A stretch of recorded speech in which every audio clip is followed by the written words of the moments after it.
Hi, thanks for tuning in. Today is another episode of Chatting in My Closet. So here we are inside my closet.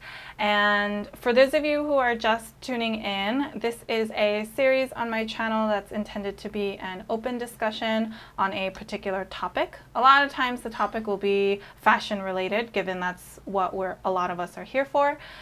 But that may evolve over time. And it's really meant to be an open forum, an open discussion where I start sharing my thoughts on this particular topic, and then I open it up to you guys to continue that conversation in the comments below. So grab your drink. Here is mine right here. If you know, you know. This is my special drink cup.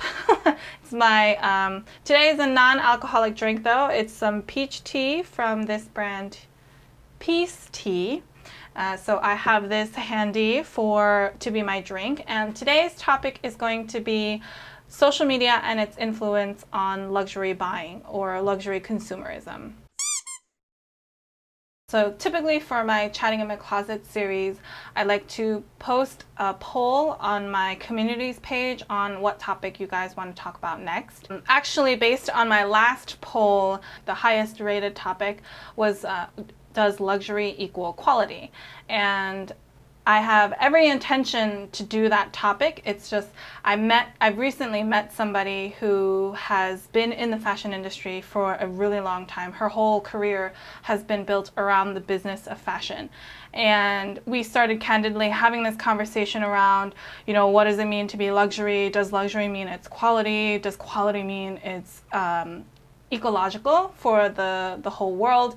I really, really would like to have that conversation with her because I feel like it would be really helpful, really insightful to get her perspective on that topic as well, given she is someone who's worked in that industry for so long. So that's why I'm postponing that topic until I can manage to find the time to have that conversation with her. And so I've picked a different topic for today. So I hope you can all forgive me because I do like to pick the topics that you guys want to talk about because that's the whole point and we're all talking about this together. But I hope you can, stay tuned for that one. I feel like that's going to be a really, really interesting topic and I can't wait to do it, but it will happen soon. Okay, so back to today's topic, social media's influence. So what really got me thinking about this topic was just in general, seeing how much time I spend on social media, just scrolling through a lot of images.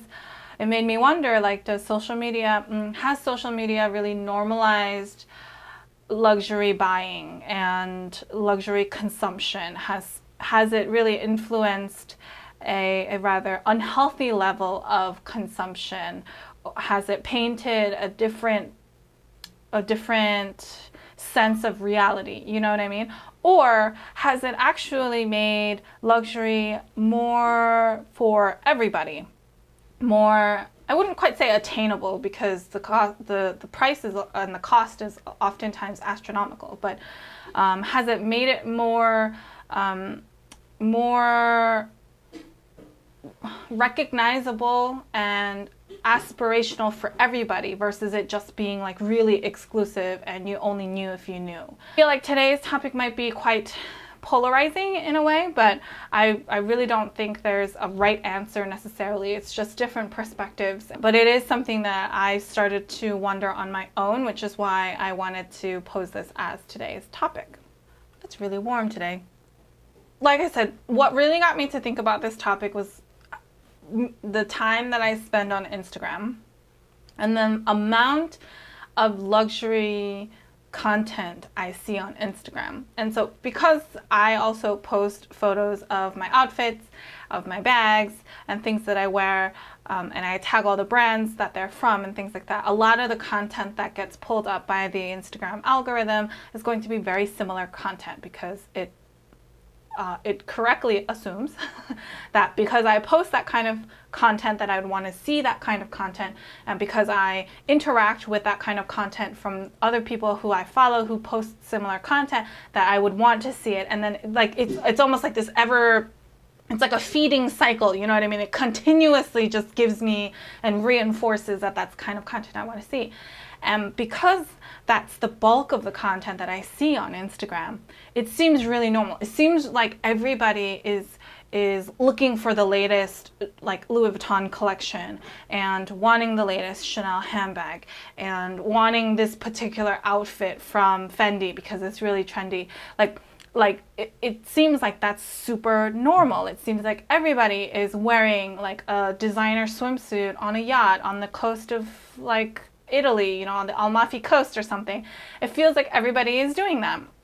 And then when you keep seeing that kind of imagery, it's almost like it not brainwashes you, but normalizes you to have that kind of expectation that that's what people do. That's what is supposed to happen, right? But then I go to reality, like when I go to the beach, I don't see anybody wearing a designer swimsuit. You know what I mean? And this year I actually purchased one.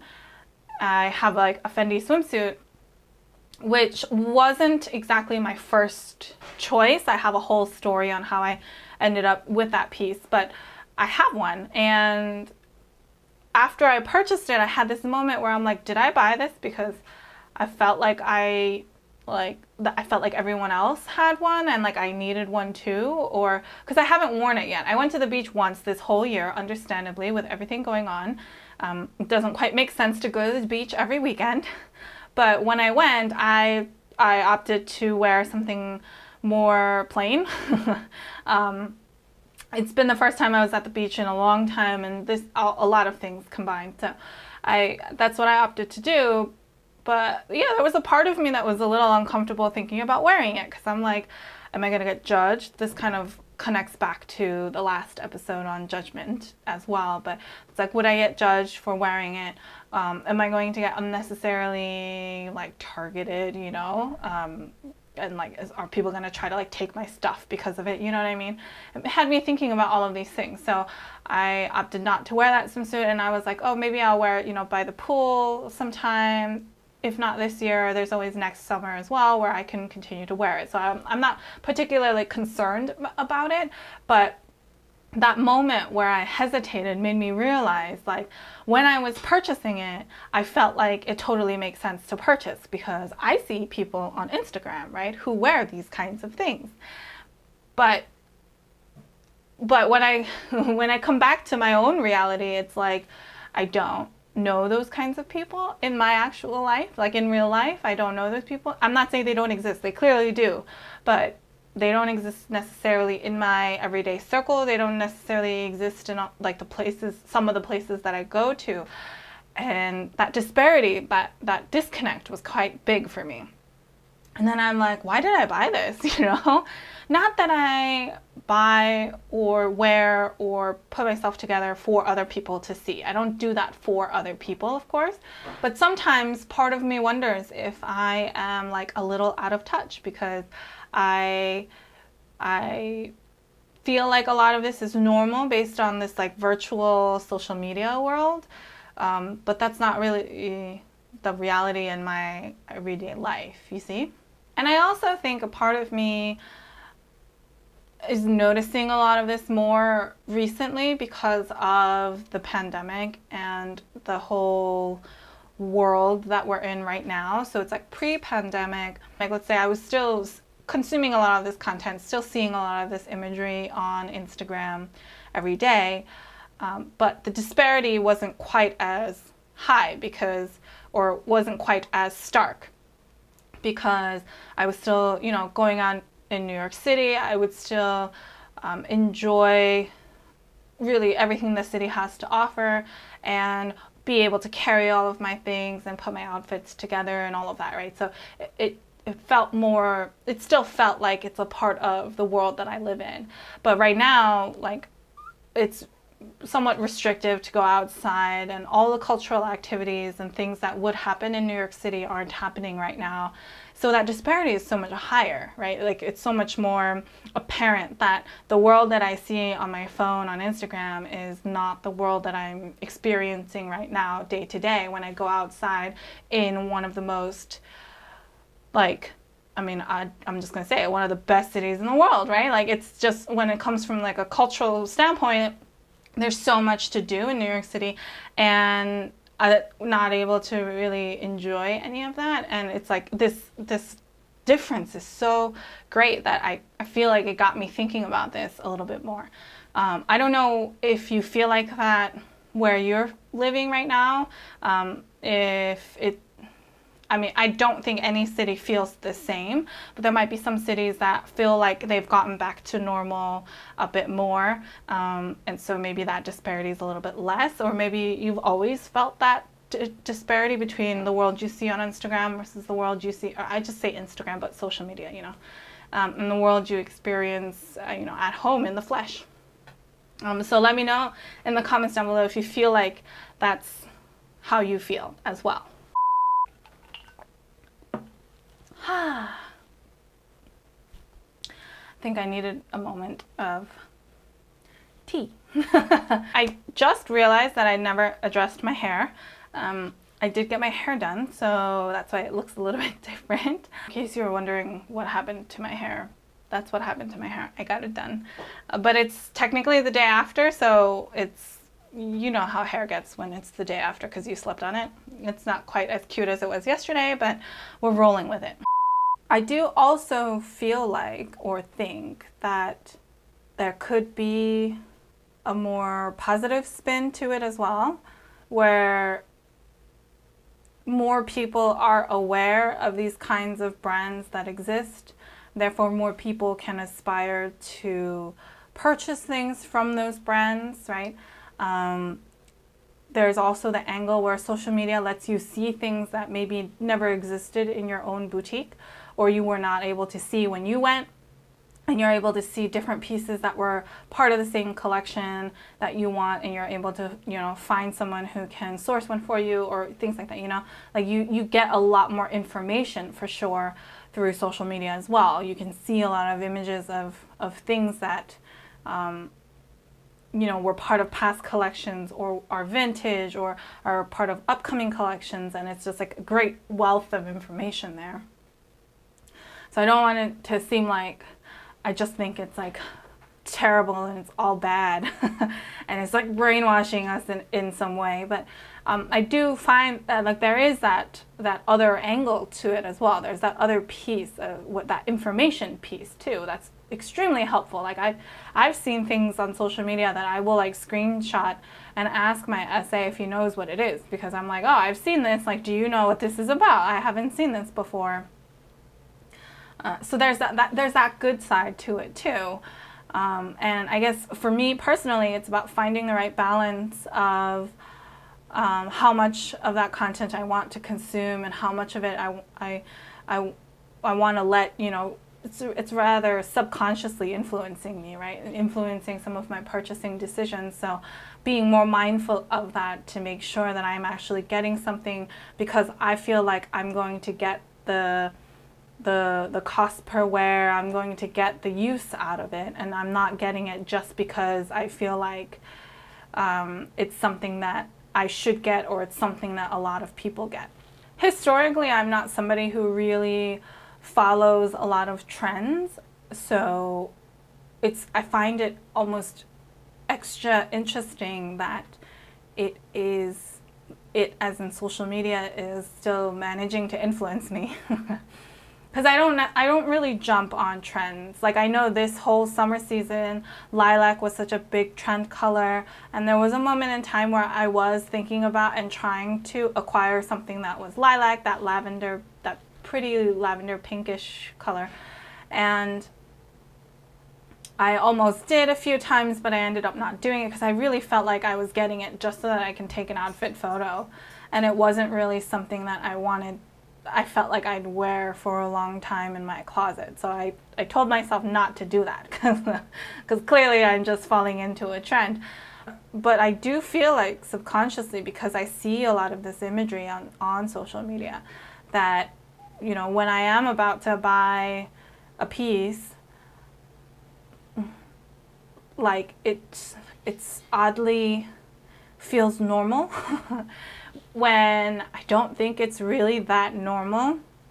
For some people who just live in the upper echelons of life, that can be normal for them, but like realistically speaking, that's not a normal for me. It's not like everything I buy can be designer or should be designer, right? I'm nowhere near that kind of life where I can really do that. Though I consider myself very fortunate enough to be able to get the pieces that I do get today, right? But it's like sometimes while I'm making purchases, I'm just like, oh wow, like this is definitely not something that I would feel like I would spend this much money getting, you know, even like a couple years ago. Like that wouldn't have been me. But